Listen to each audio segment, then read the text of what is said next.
You're listening to the Climate Dispatch podcast, presented by Sierra Club Angeles Chapter and Stranded Astronaut Productions. Available everywhere you listen to podcasts, we cover the stories of the climate crisis, from celebrating the wins to breaking down our fears, all while sharing collective hopes for the future.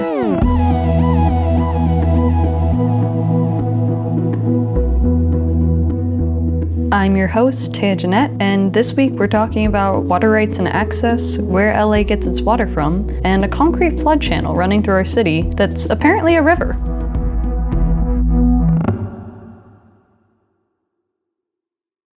Water is a constant in our life. It's there when you take a shower, when you tend to your plants, when you fill up a glass from the tap, or in most cases for Angelinos, from your Brita filter. But do you ever think about where it actually comes from? Los Angeles relies on a variety of water sources, importing nearly 80% of its water supply. These imported sources come with a rather dark history that involves the stealing of indigenous lands, a mini civil water war, and the concretization of our very own LA River, a river that once flowed freely. A river that's long been relied on and lived in harmony with by indigenous communities like the Tongva, Tatavian, and Chumash for thousands of years.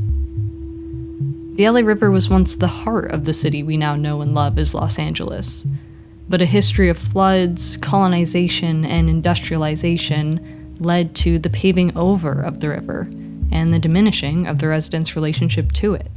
I always say that the river is LA's origin story. That's what I like to say, because it's true. In order to better understand the historical context of the LA River, how it's connected to the city's water issues, and how it can be part of shaping its future, I sat down with Candice Dickens-Russell, CEO of Friends of the LA River, or FOLAR, an organization that has spent over 30 years advocating for and connecting communities back to the LA River. And when you think about the indigenous people of the region and the ways in which they live their lives very closely tied to the river, and understood that, it's an alluvial river. It's always moving. And so they were able to live and be the caretaker of the river for thousands of years. And then we have the Spanish settlers coming and arriving, and the colonizers, and creating these more permanent settlements along the river. And frankly, kind of messing up that balance of people and the river that the native people had built. No one was paying attention to the wisdom of the indigenous people. And so the river did what it always does. It meandered and changed, and there was this catastrophic devastation from the loss of property and people along the river. So that is what led to the channelization that we see today. This idea that we needed to encase the river in a way that would make it so that we could control its alluvial nature a little more. It's irrevocably broken the connection between the people and the river that was always there. And what did that relationship really look like in its origin story? What did the river provide to the original tribal groups of the LA, greater Los Angeles area? Everything. Everything came from the river. So much of the reeds that built their homes, and the food, the fish. I mean, it's maybe a little hard for people to imagine now, bears and other creatures, and a flowing river full of fish that are migrating back and forth. Even now, even with what we've done to the river, it is a major stopover for birds, many species of birds. It was just a really rich and biodiverse place. This is maybe something that people don't think about around LA, but Los Angeles is one of the most biodiverse cities of the world, and it's a biodiversity hotspot. And it was this way of being able to use the river and live in harmony with the river in terms of where the water came from, transportation up and down the river, moving as the river moved. That was just a major part of the relationship between the people and the river. The Los Angeles flood of 1938 was the final straw that led to the channelization of the LA River after a few years of devastating floods. In one single day, the city received an entire year's worth of rainfall. It cost LA over $1.74 billion in damages, translated to today's dollar, and took the lives of nearly 100 people. This wasn't the first flood that occurred in the area, nor was it even the largest. But with LA's growing population and building alongside the river, it was the most destructive. The relationship between the LA River and residents of Los Angeles changed over the years, particularly after the channelization. While it's appeared in movies like Grease and has been at the heart of some recent bustling neighborhoods like Frogtown, not every Angelino is aware of their relationship to it. Maybe it's the difference between our native Angelinos and the transplants. Let's start that war again. A lot of us who live here, who grew up here, we know that there's a river. We may have called it the flood control channel, but we know it exists. We always say we bring the people to the river and the river to the people. When I think about the culture of Los Angeles and the river, I think people who grew up here, they may not know it's called the LA River, but they know what it is. We showed them a picture, they're like, oh yeah, we used to go down there. We used to catch frogs down there. Angelinos have a relationship with the river, whether they know it or not. And so the idea that the river is real and more than a flood control channel is really the legacy of FOLAR and our founder, Lewis. Candice is referring to Lewis McAdams, the late co-founder of FOLAR, and also a poet and artist activist. Lewis saw the river for what it could be, a gathering space and a biodiversity hotspot. Thus began his 40-year living art project to restore the river. Lewis isn't the only one to see the possibility of the LA River as an integrated urban green space network. In fact, plans to create an LA River that acts in harmony with the natural landscape date back to the 1930s, right before the river was concretized. These plans have often been referred to as the Emerald Necklace. I would say there are a lot of different emerald necklaces. So you have the original proposed idea after the catastrophic floods in the 1930s to limit the development along the banks of the river. Of course, we vetoed that in favor of the channelization.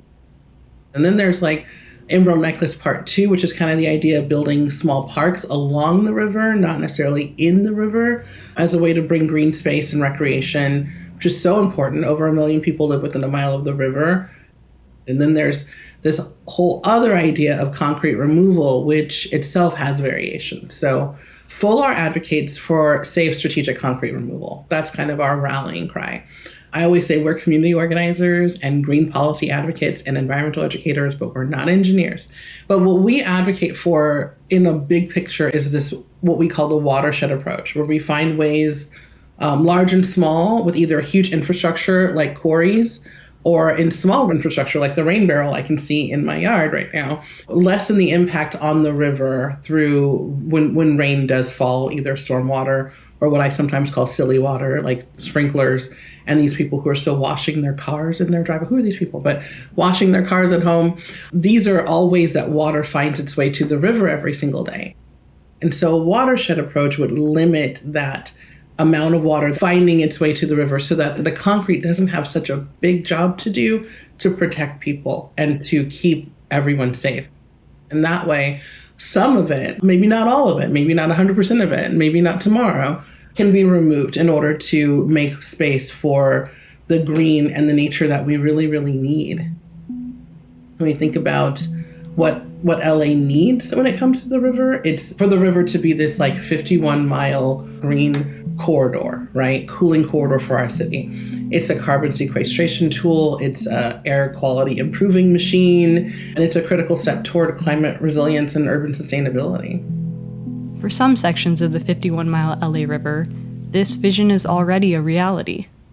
We tend to romanticize what we call the soft bottom parts of the river, which are the Sepulveda Basin in the north, the Glendale Narrows in kind of in the middle, we think of it as, and then the Long Beach Estuary or the Willow Street Estuary down in the south.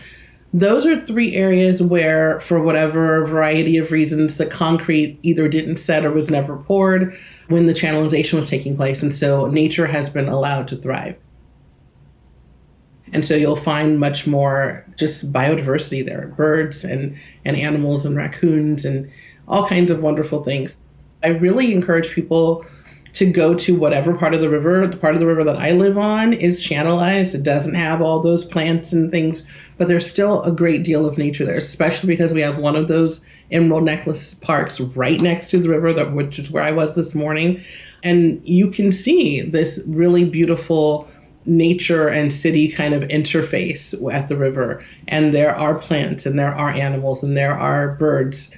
It's wonderful. And there's so much that you can see. And when we talk about river revitalization and concrete removal, we're looking at building more of those sorts of spaces throughout the city. The river runs through some of our most vulnerable communities in Los Angeles, and these are park poor communities where there isn't enough open space per capita. And if we can take some of the concrete, at least, out of the river and allow nature to thrive, it becomes a destination for that community. If we can do that strategically throughout the river, throughout the 51 miles, we can really build something special, even more special than it already is. I live in very central LA. I'm always looking to connect more with the nature around me. The closest park to me is this very small private park that they've threatened to turn into a building about 10 times now. Terrible. So I am going to places like the LA River, even in areas that are concretized, in order to feel a little bit of a connection with some of our natural landscapes, and sometimes slipping down as far as I can go to bird watch a little bit and just watch the river flow. That connection between people and the river, the mental health connection, the physical health connection, it can't be understated. And that's one of the things that we advocate for and want to bring more to Los Angeles.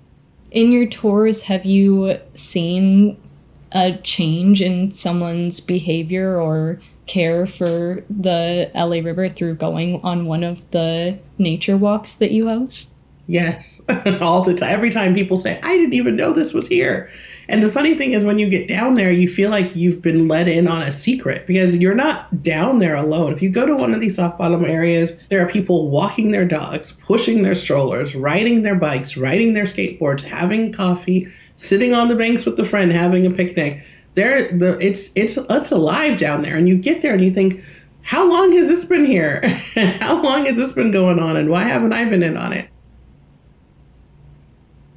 With all of your work that you are doing with Friends of the LA River, from education to events to taking people and quite literally connecting them with the nature that exists in our city, what is your vision of an LA River in harmony with the community of Los Angeles, in harmony with the natural landscape that it originally had here in this region? Our vision, as we stated, about that verdant LA River, supporting vulnerable communities in climate adaptation, the way that we want to transform the river into this dynamic, functioning ecosystem, and that does all these things, that cleans the air, that cools the temperature, that reduces flood risk, and supports the biodiversity that's essential to our collective well-being. That's it. That's really it. I could not say it better. That's what we're doing every single day.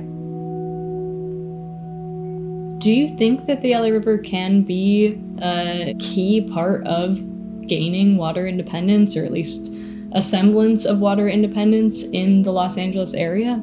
I do. It depends. But if you look at the Glendale Narrows, for example, you have concrete on the sides and soft bottom in the middle. If more of the river looked like that, that's an opportunity, not automatically going to happen and it's going to be perfect, but it's an opportunity for groundwater replenishment, an opportunity for water to sink in. If more of that can happen along the river, that becomes a water solution and just another step in making us more water independent in LA.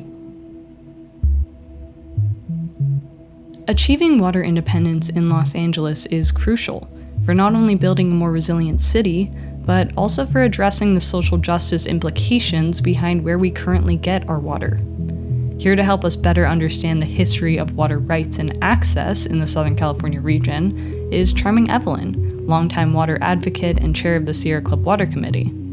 Alongside her are Teri and Kyndall Noah, executive director and communications specialist of the Owens Valley Indian Water Commission, respectively.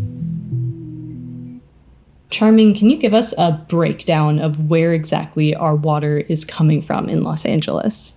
So if you live within the city of Los Angeles, that means you're getting your water from Los Angeles Department of Water and Power. Traditionally, the water came from the Owens Valley through the Los Angeles Aqueduct.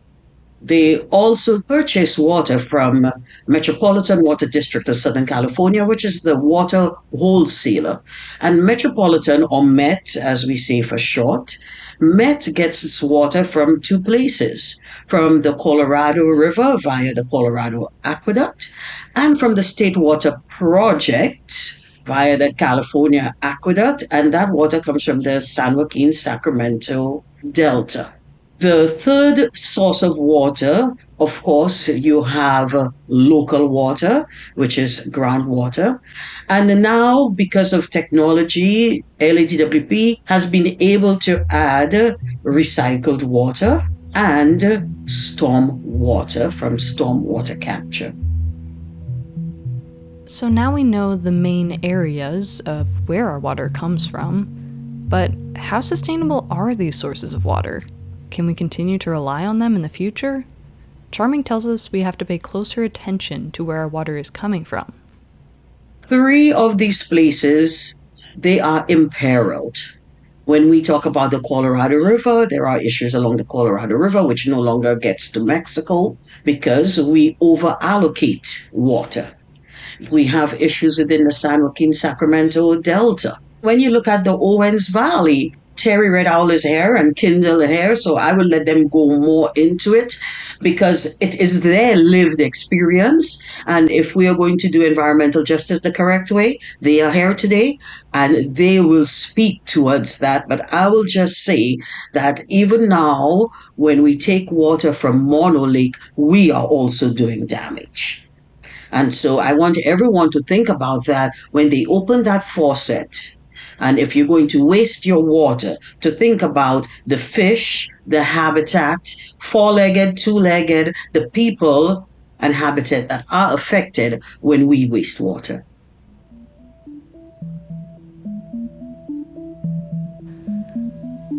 Looking at the Owens Valley and the Owens River specifically, it was back in the early 1900s that LADWP became interested in this water source.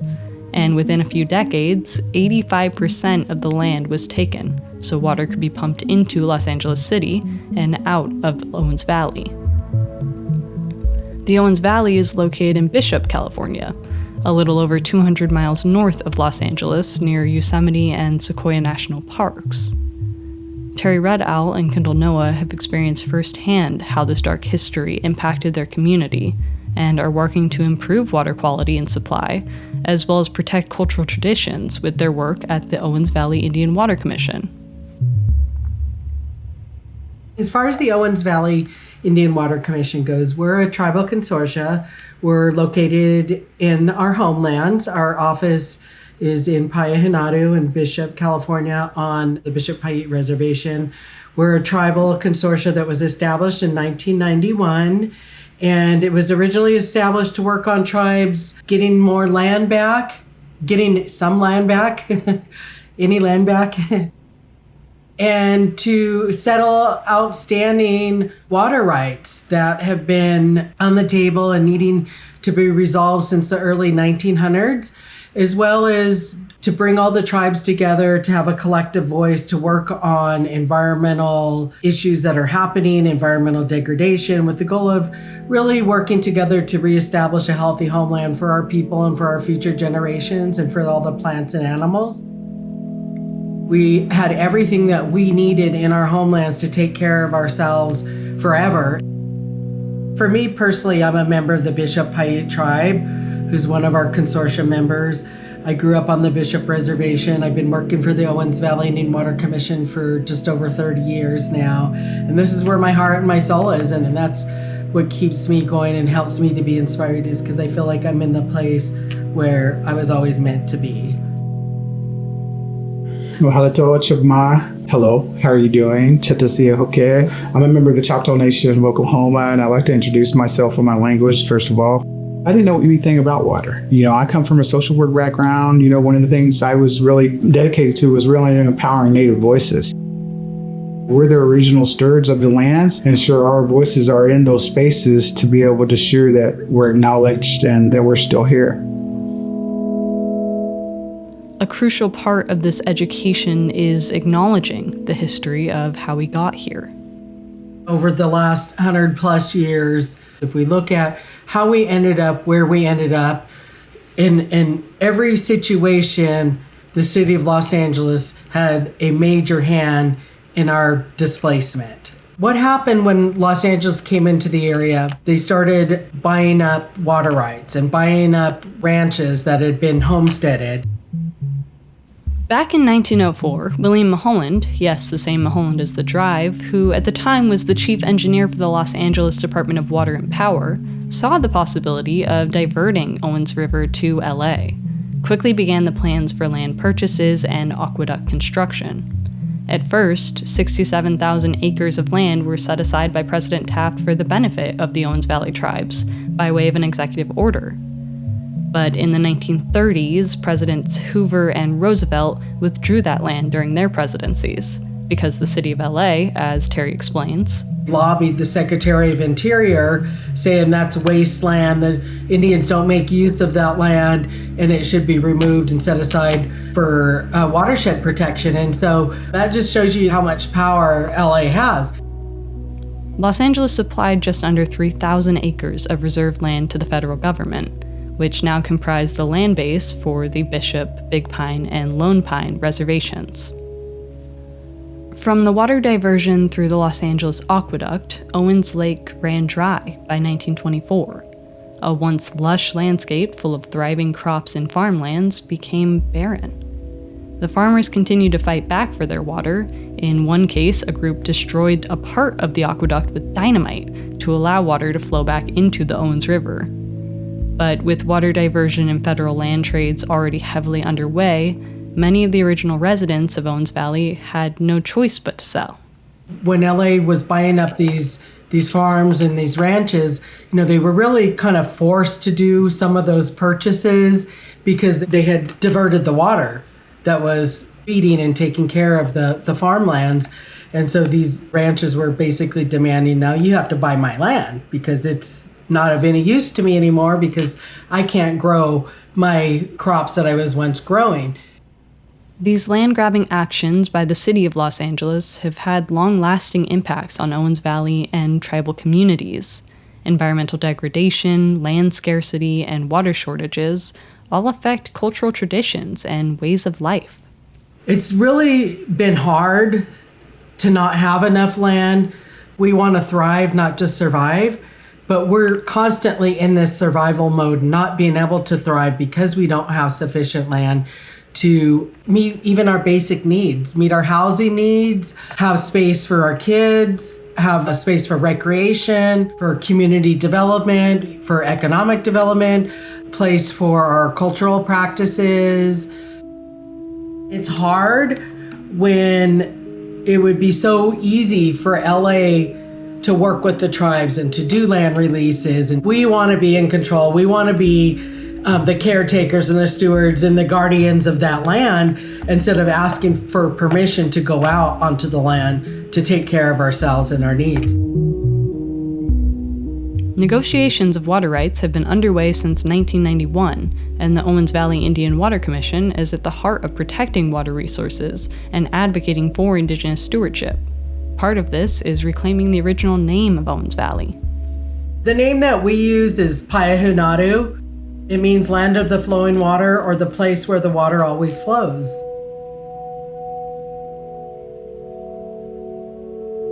And so that's how I like to refer to my homelands.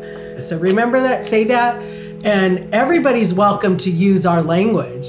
When you refer to our homelands, say Paiute. There was this understanding, because the Paiute, they're water people, they understood the spread water was the spread life. If we're rethinking nature as relatives rather than resources, I think that requires a fundamental shift away from the commodification of nature, right? When we see nature as an abundance of resources, we objectify it, and it makes it easier to justify extraction, destruction, and monetization of that, right? I think this mindset that fuels environmental degradation, it drives us in a way to create new technologies. I guess this technology fixes rather than failing to address the root cause of the problem, and that's our disconnection from land. So rather than continuing these harmful cycles of exploitation and repair, I think there's a need for this indigenous way of knowing, this fostering the responsibility. You have to think of the mountains, the soil, the rivers. They're alive. They're not inert materials to be consumed. They're here to be cared for. Indigenous stewards have long cared for and protected nature, but even decades after the channelization of our own LA River and the building of the Los Angeles aqueduct that diverts water away from Paiute, policymakers are still not listening enough to the wisdom of Indigenous communities. Teri says it's been difficult to even be added to water board meeting agendas, sometimes having to be added under another group's presentation just to be heard. When Charming first met Teri and Kyndall, she made it a point in her role as the chair of the Sierra Club Water Committee to become partners in this fight for water conservation. In order to confront the history of water in Los Angeles and find a way to repair our relationship with water, Indigenous leaders need a seat at the table. Charming tells us that there is some progress in this area. The State Water Board has asked the regional water boards to work with tribes to designate TBUs, as we call it, tribal beneficial uses of streams and rivers. And that would go a very, very long way in helping our tribal brothers and sisters in terms of giving them access to the water for them to continue their practices, whether religious, whether recreational, whether for economy, or whether for food. They use water in all of these four ways. It's not just about habitat restoration. Now, in terms of Sierra Club and the messaging, I really do believe in having consistent messaging. If the message is consistent, you have to repeat it and repeat it a million times, because what you're hoping for is behavioral change. You don't want change just for 3 months. And you have to remind people all the time why you require that change. When we speak about environmental and social justice, we have to remember we cannot just stand up and say, I support. We have to be good allies, and we have to be even better accomplices. And that's what building relationships is all about. And to the folks that say, well, but Sierra Club is an environmental organization, I say to them, there is no environmental justice without social justice. How do you see restoring our own relationship to water, not just on a personal behavior level, but on a more large-scale Indigenous stewardship and land back campaign level? How can that help us create more resilient communities and cities?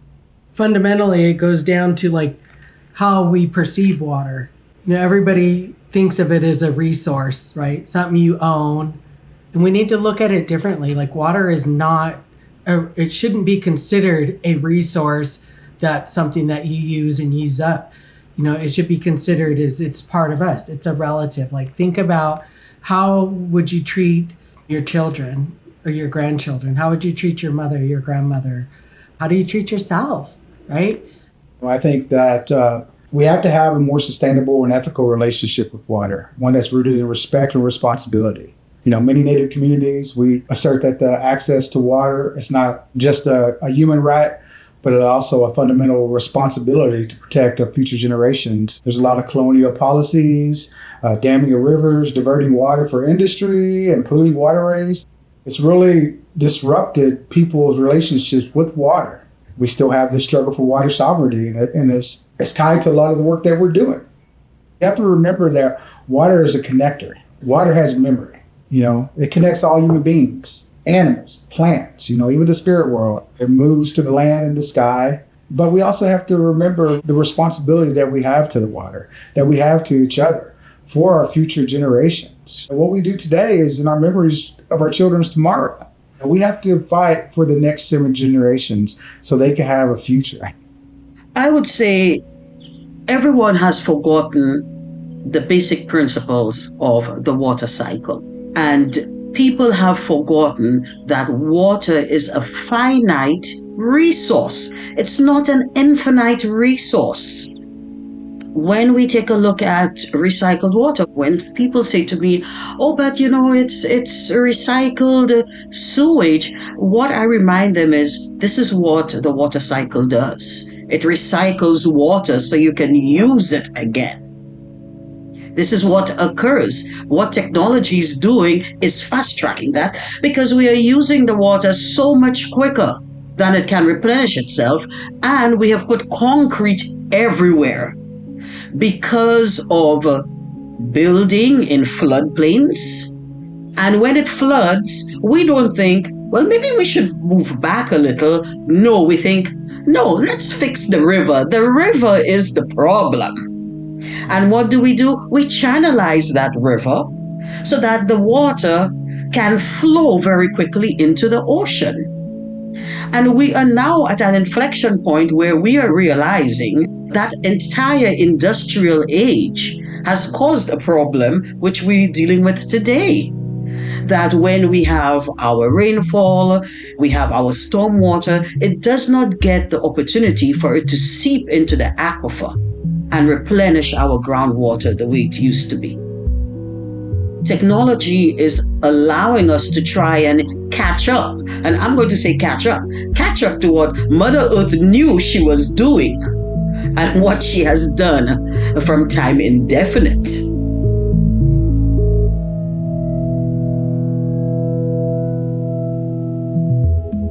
Thank you for listening to the Climate Dispatch podcast. I'm your host, Taya Jeanette, and next week we'll talk more about the solutions for water conservation, from stormwater capture to water recycling to an arts program on the LA River.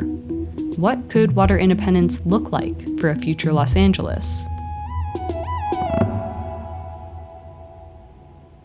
Hi, it's Megan from the Sierra Club Angeles chapter, here with this week's climate action item. Did you know California has over 160 gas plants? These gas plants pollute our communities and contribute to the climate crisis. We need your help telling state agencies to retire gas plants and build more clean energy now. Sign our petition today at tinyurl.com/nogassb100. That's tinyurl.com/nogassb100.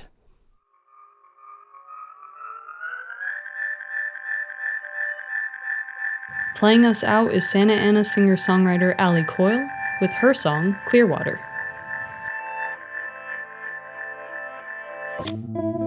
Clearwater, take me home.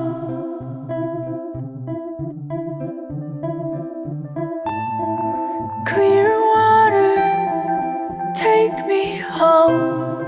Am I drowning safely or sinking like a stone? Clearwater, give me a break. If I took the past away, would I make the same mistake?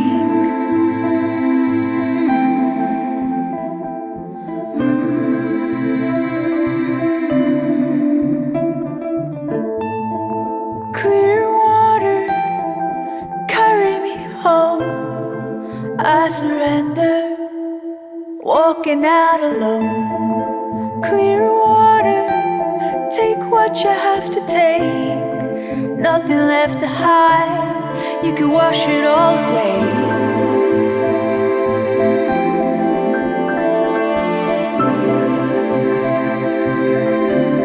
You can wash it all away.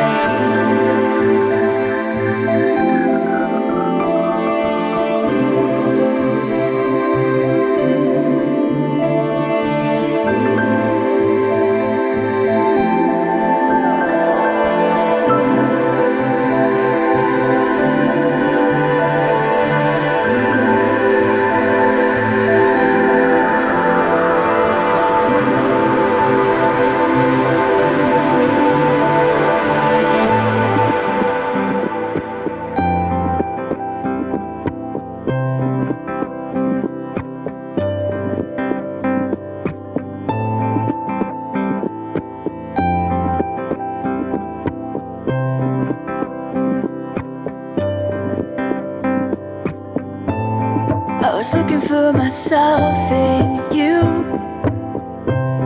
I was looking for myself in you.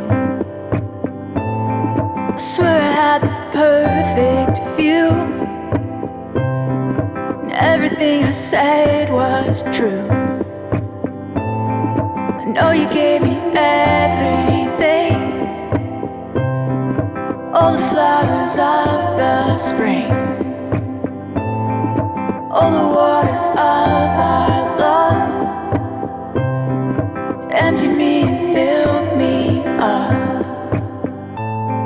Clear water, carry me home. Paradise is the place we go.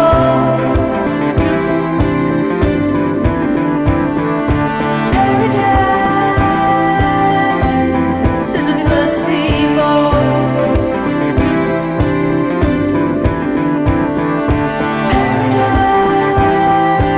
Paradise is a place we go. You can wash it away. Paradise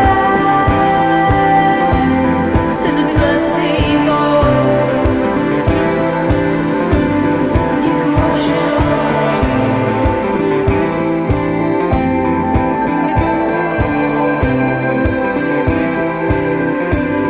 You can wash it away.